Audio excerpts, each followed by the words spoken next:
Bienvenidos a la segunda sesión.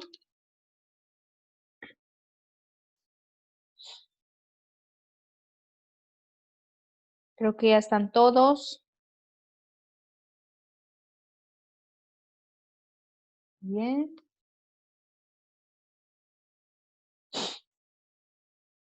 Vamos a continuar. Bueno, con la participación colectiva de ustedes de la sesión anterior, cerramos el tercer tema. Iniciamos en esta el cuarto tema, ¿sí? Vamos a abordar el tema número 4, que es la teoría filosófica de Pestalozzi, ¿sí? Vamos a iniciar. Sí visualizan mi presentación, ¿verdad? No les voy a estar compartiendo otra cosa. ¿Sí se ve bien? Sí, maestra, sí se ve bien. Gracias. Muy bien. Bueno, vamos a ver. Inicio yo leyendo. Ahorita les voy a pedir que me apoyen en la lectura. Antecedentes históricos de este personaje. Dice, Heinrich Pestalozzi fue un pedagogo suizo nacido en el año de 1746 y murió en el año de 1827. Dicen que fue destacado precursor de los nuevos lineamientos de la escuela. Se desarrolló en diversos ámbitos, fue escritor, político, pedagogo y demás. ¿Ok? Vamos a ver a continuación la concepción filosófica de este personaje. Fíjense, esta teoría me gustó porque sí trae mucho enfoque educativo en cuanto a sus aportaciones. Por ejemplo, vamos a empezar abordando 3 principios básicos de esta corriente filosófica. Nos dice, bajo el enfoque inherente de su filosofía, este personaje aportó 3 principios que fueron significativos para el área de la educación. Y tenemos primeramente la naturalidad, en segundo, la educación elemental y en tercero, la educación física, ¿sí? Sabemos que las corrientes que hemos estado estudiando anteriormente tienen cierto grado de semejanza, pero aquí, por ejemplo, en esta se empiezan a incrementar más elementos, ¿sí? Que se asemejan más a la educación educativa de la actualidad. Tenemos el primero que es la naturalidad. Nos dice, el niño debe experimentar, tener contacto directo con lo que le rodea, ser libre y explorar su medio. ¿Qué quiere decir esto? Que por cuenta propia tiene que darse cuenta a través de la observación, la experimentación, ¿sí? De los procesos, pues, por los cuales vaya pasando y que todos ellos le lleven al aprendizaje, ¿sí? La clase anterior hablamos también acerca de aportaciones importantes como por ejemplo, no imponer al niño, no obligarle, no castigarle, ¿sí? O sea, dejarlo ser libre, dejarlo ser él mismo, ¿verdad? Y que manifieste su esencia. Entonces, justamente por naturaleza, el niño debe explorar su entorno para poder descubrir, ¿verdad? ¿Qué es lo que pasa? Entonces, estos primeros aprendizajes, estos primeros saberes, justamente se, pues, llevan a cabo, se aplican en el preescolar, donde, pues, como primera etapa, como etapa inicial, el infante tiene la posibilidad de experimentar desde los objetos o material interactivo que la educadora de preescolar le da en la clase, ¿sí? O actividades cocurriculares en las cuales tenga que explorar en el jardín, en el patio, a través del juego, a través de diversas dinámicas, ¿verdad? Que le ayudan a incentivar varias partes perceptivas de su personalidad, ¿sí? Tenemos el elemento número 2, que es la educación elemental. Nos dice aquí que el aprendizaje debe ser a partir de la experiencia, ya lo hemos estado mencionando, pero estos episodios de experiencia, sea gratificante o sea negativa, porque no siempre las experiencias van a ser agradables, ¿verdad? Deben despertar el interés del niño, ¿sí? Le debemos de dar la oportunidad de que él se exprese y transmita lo que siente, lo que necesita, lo que le interesa. Y con base a esas conductas o comportamientos, ayudarle a primeramente aceptarlas y reconocerlas para que él pueda seguir avanzando, ¿sí? En determinado momento él entienda que si una situación, experiencia, le causó enojo, pues tuvo un motivo. Si esa experiencia o circunstancia le causó felicidad, pues también tuvo un motivo. O sea, el hecho de por qué él siente una contradicción de sentimientos, de emociones, ¿sí?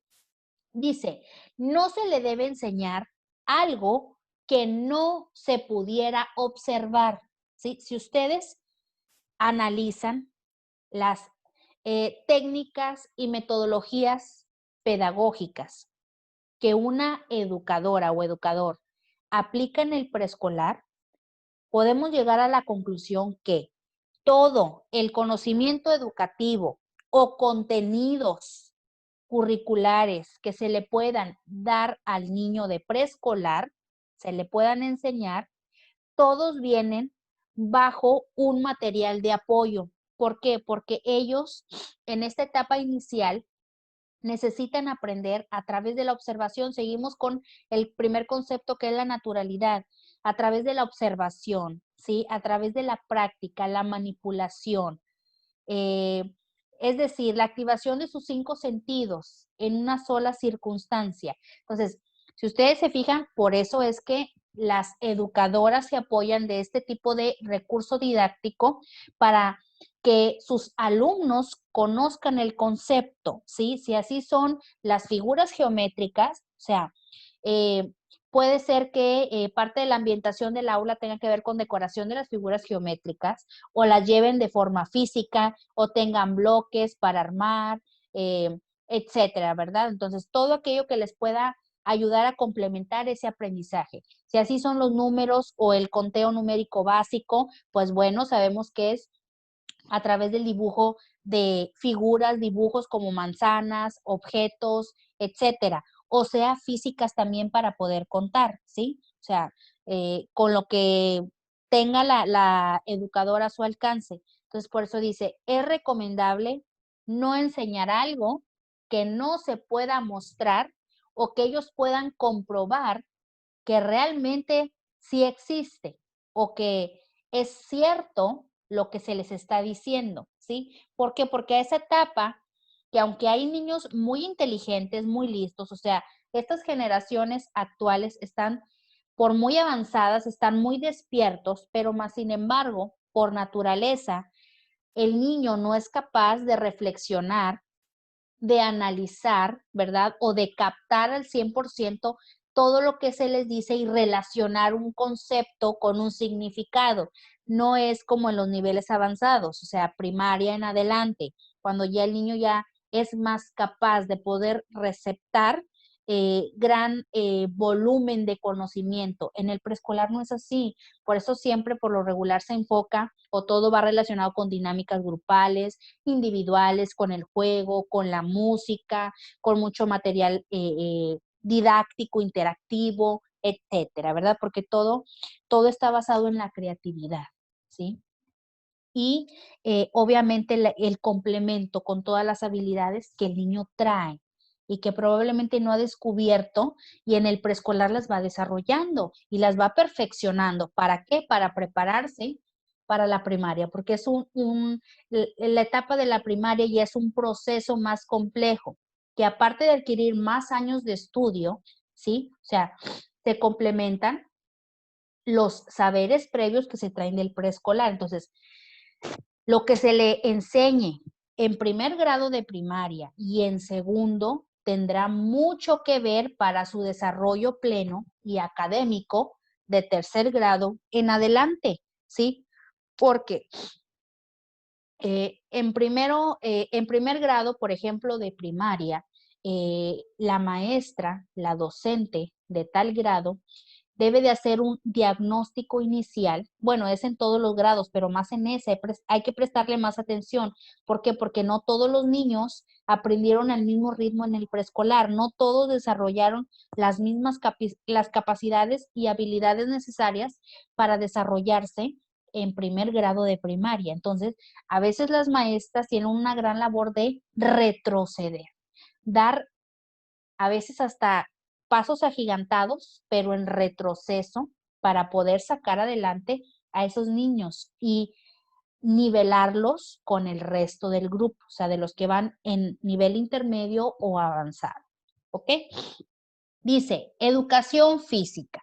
La educación física debe funcionar como un medio corporal, ¿sí? Fíjense, la educación física está dentro de la currícula educativa, pero esto no es nuevo. Siempre se ha considerado, aparte de enseñarles conocimientos complementarios como el deporte, la salud mental, la salud física, la buena alimentación, el cuidado del cuerpo, etcétera, ¿sí? O sea, ayuda a complementar esa parte creativa, de confort, donde el niño puede expresarse y desenvolverse de una manera distinta, o sea, sale de la rutina, vaya, teórica, científica, que ve en cada una de sus materias, incluidas sus actividades y tareas, para tomarlo como una diversión. Entonces, la mayoría de los niños se divierten y les gusta, les agrada la materia de educación física, ¿sí? Porque es una manera de distraerse, de divertirse, de despejarse, ¿sí? Entonces, aparte de verla también como un medio corporal, donde se le tienen que enseñar, ya les comenté, los conocimientos básicos que van en torno a esta materia. Entonces dice, en los primeros años de preparación académica del infante, esta se recomienda ir acompañada con música. ¿Por qué? Porque estimula, ¿sí? Ese sentido o capacidad sensorial, rítmica, ¿sí? Y motriz del niño. Por eso lo vemos bastante en el preescolar. A mí me gusta mucho la etapa del preescolar porque ahí el niño se expresa, o sea, por ejemplo, para cada fecha conmemorativa, si es Día de las Madres, Día de la Independencia, de la Revolución Mexicana, vaya, todas las fechas significativas, ¿verdad? Oficiales que, que conmemoramos, hacen una actividad cocurricular. Hacen, por ejemplo, desfiles, hacen bailables, hacen obras de teatro, etcétera. Entonces, esa parte creativa incentiva al niño. A ese niño que es tímido, probablemente le puede ayudar a salir adelante y a desenvolverse mejor hablando en un contexto sociocultural, ¿sí?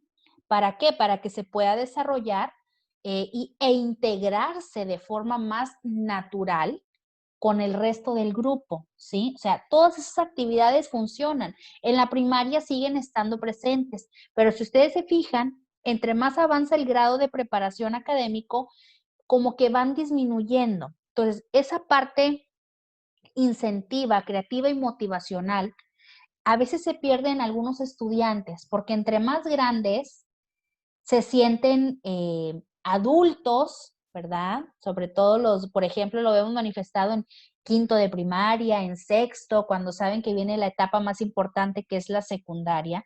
Y lo digo importante porque es la etapa donde transita la adolescencia, de las más difíciles, o sea, donde ya les da pena bailar, les da pena cantar o hacer cualquier tipo de actividad curricular que a veces pues necesite expresión, movimiento, creatividad. O sea, hay alumnos que por esa parte no se ven tan beneficiados, ¿verdad? Hay otros que, bueno, que les sigue gustando esta parte creativa.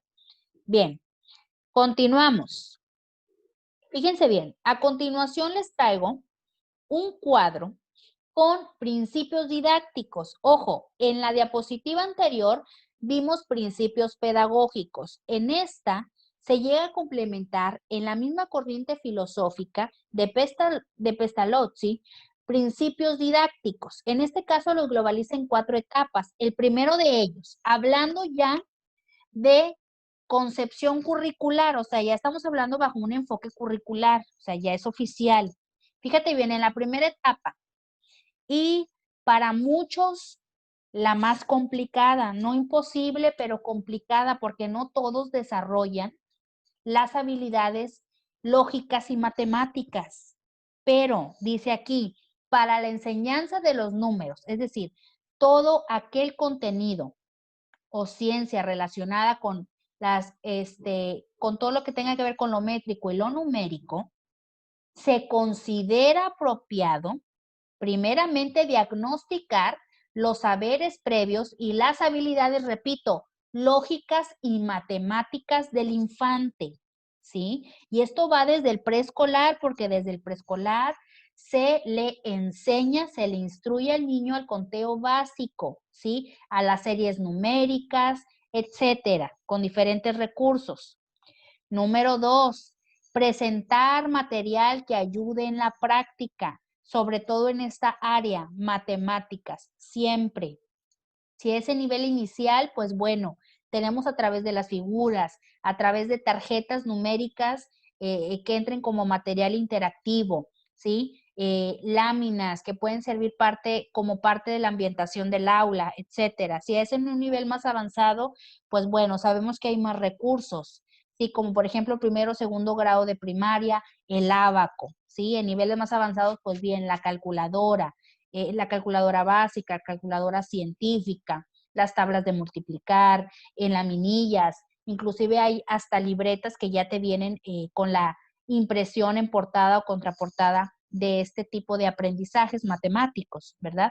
Entonces, siempre cuando se le quiere enseñar conocimientos que tengan relación con las matemáticas, siempre debe de haber un material de apoyo, siempre, sea para medición, para cálculo, para peso, distancias, o sea, siempre, a través del pizarrón, a través de actividades impresas, material físico, etcétera, todo lo que apoye.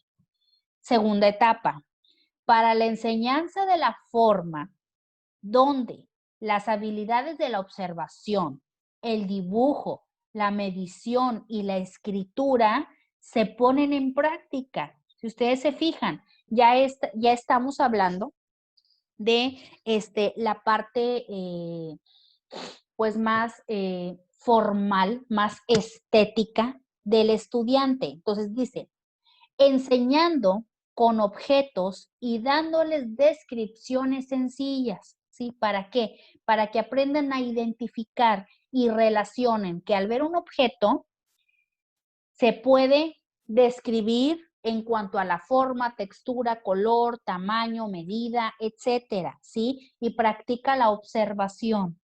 Y así, en automático e inconscientemente, está analizando, ¿ok?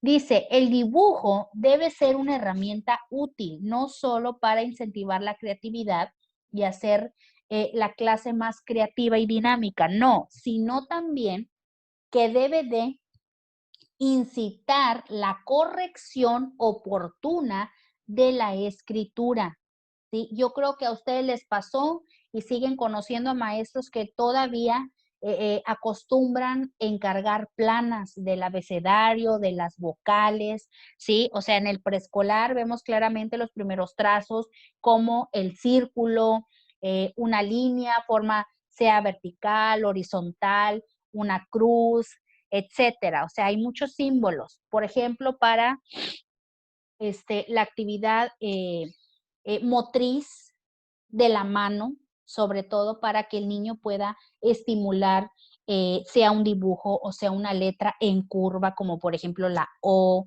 la P, la C, la D, etcétera. Ese tipo de trazos donde lleven un círculo o semicírculo, ¿sí? Se acostumbra en el preescolar, por ejemplo, encargar tablas de una espiral, de líneas curvas, ¿sí? O hay inclusive libros interactivos que ya te los venden en cualquier supermercado, ya los puedes encontrar. Yo, por ejemplo, he adquirido varios en Soriana, creo yo que cerca de su localidad puede haber una. Hay inclusive, bueno, aquí en mi localidad hay muchos establecimientos donde te venden bastante material interactivo, desde tarjetas, fichas, material hecho en foamy, en plástico, láminas, de todo tipo, letras, etcétera. Entonces, libros inclusive, ¿verdad? Entonces, donde el niño, a través de la repetición de un trazo con línea punteada, puede ir estimulando esa parte motriz. ¿Para qué? Para perfeccionar su estrategia en el dibujo, también su estrategia para colorear, ¿sí? O sea, por lo regular inculcamos que no te salgas de la raya, no te salgas del contorno, ¿sí? O sea, saber que hay un margen de limitación, ¿verdad? Y también la escritura, ¿sí? Entonces, cuando no se corrige a tiempo y no se ponen en práctica esas dinámicas tan sencillas, el estudiante se queda con la idea de que el trazo o el trabajo que hizo está bien hecho, ¿sí? Es como cuando no corregimos la ortografía. Entonces, el alumno se queda con la idea de que la palabra está correctamente escrita y ¿qué es lo que pasa? Va cursando ciclos escolares y más ciclos escolares, y llega a la prepa, a la universidad, y el alumno con una muy mal caligrafía, ¿sí? Una pésima ortografía, etcétera. Les digo porque lo he visto en preparatoria. Entonces, sí se puede corregir, pero se necesita de un trabajo constante, ¿sí? En niveles avanzados. Pero es muy difícil, ¿eh? Porque lo que bien se aprende nunca se olvida. Entonces, por eso siempre es recomendable que desde el preescolar y claro, con apoyo de casa de mamá y papá, ayuden a corregir esos errores básicos y comunes que siempre se van a presentar y que en esa primera etapa son normales y ya después dejan de serlo porque se supone que ya debieron de haberlo perfeccionado. Dice, etapa número 3, para la enseñanza del lenguaje.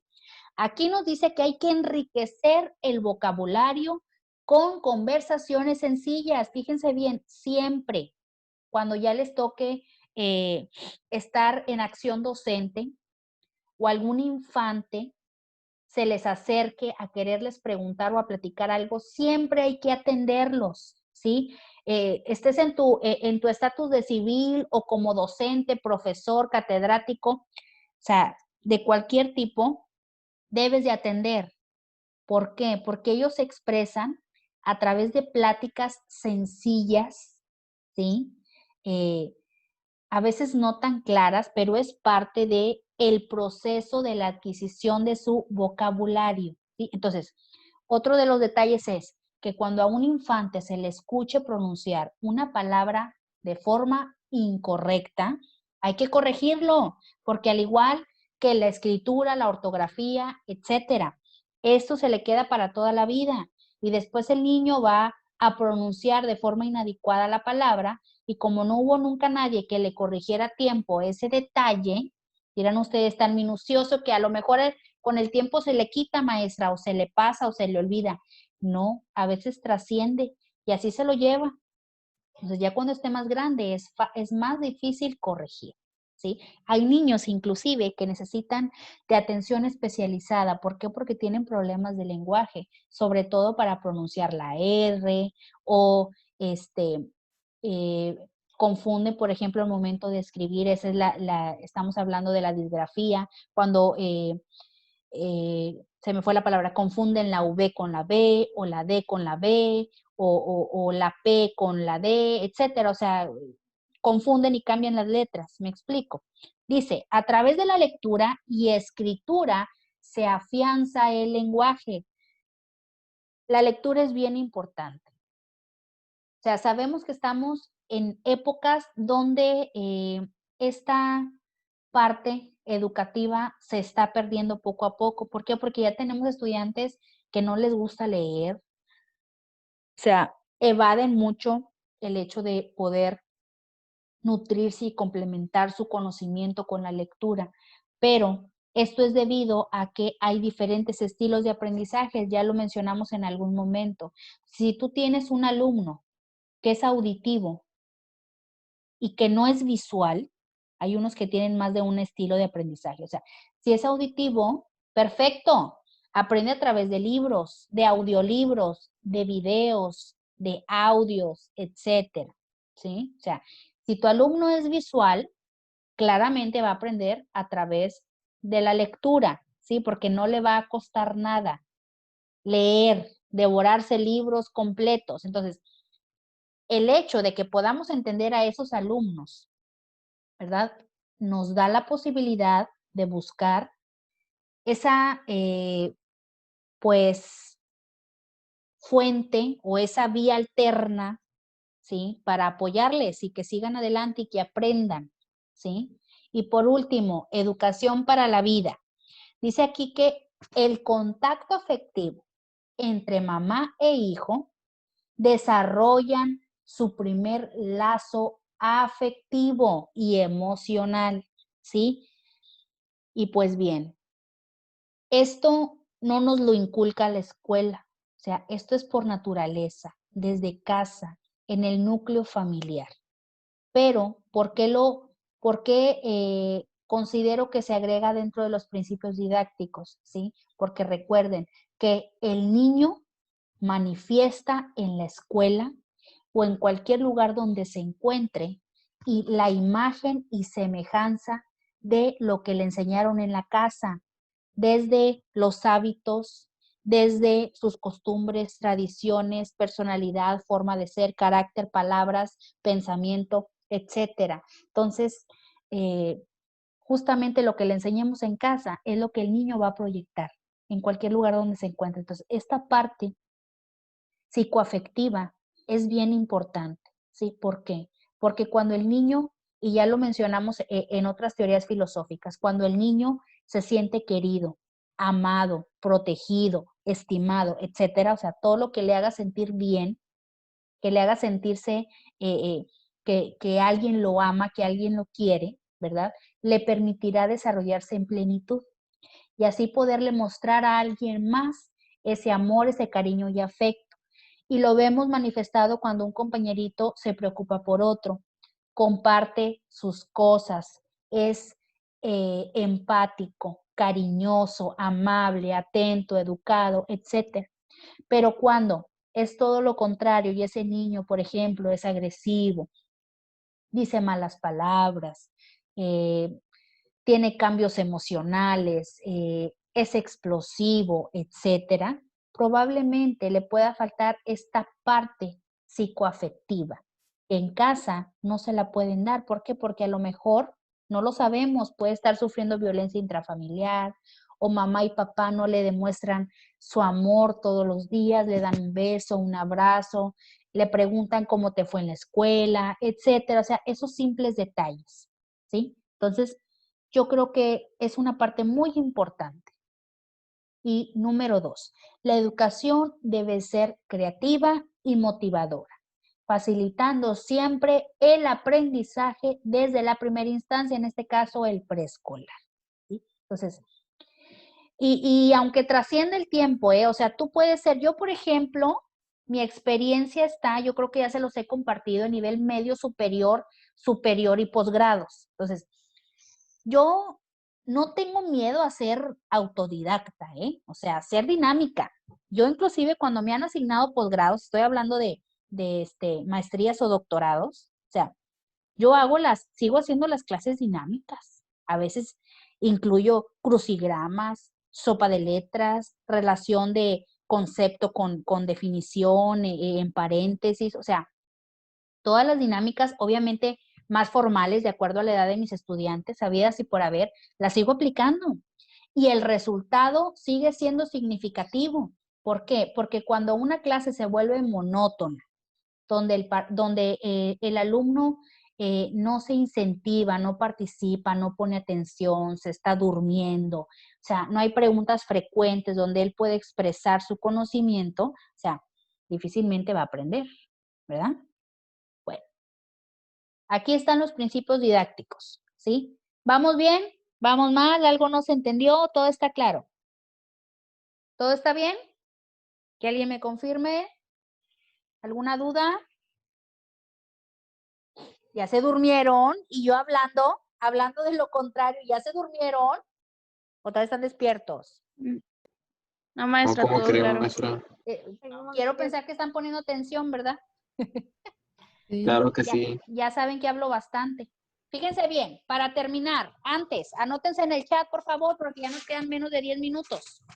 Cerramos con la actividad. Anótense en el chat para la asistencia de la segunda sesión.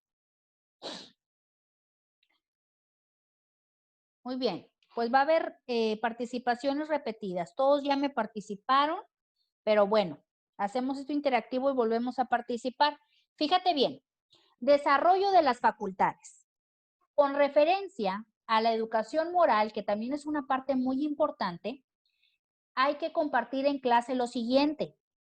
¿Cuáles son los saberes naturales o saberes científicos que adquirimos en las áreas citadas? Y tenemos 3 áreas que también son bien importantes.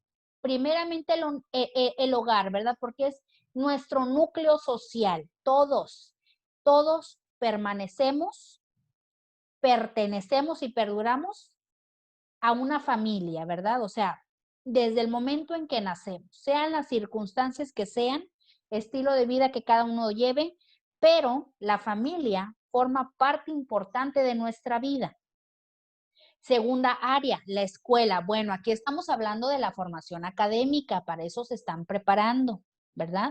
Para actuar justamente en esta área, más que nada. Y número 3, la comunidad. ¿Por qué? Porque cuando salimos de la escuela, cuando se acaba nuestro horario de clase y retomamos nuestras actividades cotidianas, tomamos el papel de civil, ¿sí? Aún así seas infante, docente,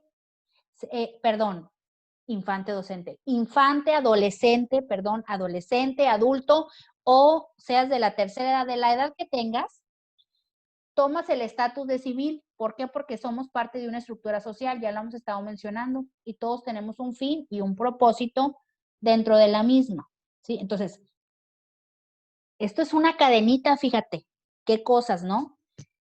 Lo que nos inculcan en el hogar, lo proyectamos en la escuela y complementamos otros conocimientos más. Ahora bien, lo que nos inculcan en la escuela, complementado con lo que ya aprendimos en el hogar o mamá y papá me enseñan a diario, lo comparto en la comunidad y eso me sirve para interactuar, para desarrollarme y para afiliarme, ¿sí? Entonces, los saberes naturales o científicos que cada una de estas áreas nos brindan, nos dan justamente la posibilidad de crecer, de trascender, ¿verdad? ¿Por qué? Porque lo necesitamos simplemente por naturaleza. Bueno, vamos a ver. Said, no me habías acompañado en la clase anterior, ¿verdad, Said? ¿O sí estabas? No, no estaba. Te acabas de incorporar. Said, ¿me puedes Sí. mostrar tu identificación escolar, por favor? Puedes Voy, encender espera. tantito tu video, perdón. Espérame, es que la ando buscando mi cartera. Ok. Acuérdate que hay que tenerla a la mano. Lo pedí en la primera sesión, pero no nos acompañaste. Ok, ya encendiste cámara y ya la visualicé. Gracias. Muy bien, Said. Ahora te toca participar porque no tienes participación de la primera materia. Fíjate bien, en el área del hogar y con base a lo que escuchaste ya, ¿cuáles serán aquellos saberes naturales o científicos que en casa adquirimos? Puedes generalizar de lo que sea o de lo que tú bien has aprendido en el hogar. Ya muchos los hemos mencionado. Esto es para complementar. A ver, Said, saberes naturales o científicos que la familia o en nuestra casa, papá o mamá nos dan. La verdad no sabía qué responderle.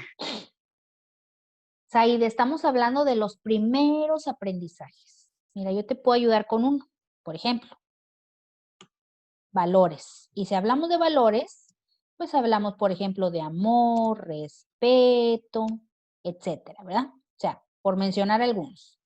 Esos son saberes naturales, ¿sí? Cuando mamá, papá o tu tutor, ¿verdad? Porque a veces hay los casos que pues no se vive con mamá o papá por X circunstancias. Entonces te dice, respeta a quien te rodea, pórtate bien, sé una buena persona, sé responsable, puntual, hazle caso a tus maestros, sé respetuoso en tu trabajo, etcétera. O sea, esos son saberes naturales, ¿sí? Que tu familia te va inculcando y tú practicas en distintas áreas. Aparte de los valores, ¿qué más te enseña mamá y papá o tus familiares con quien vivas?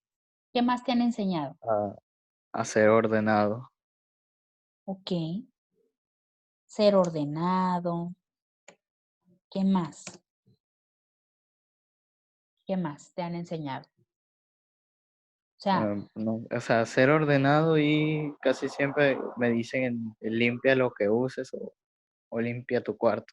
O sea, va de la mano con ser ordenado. ¿sí? Ser ordenado y limpio, ¿verdad? O sea, ¿qué también te pueden inculcar? Por ejemplo, a respetar las normas, a respetar las reglas. Supongo yo que ¿ya eres mayor de edad, Said? Sí, supongo que sí, ¿no? ¿Cuántos años tienes ahí?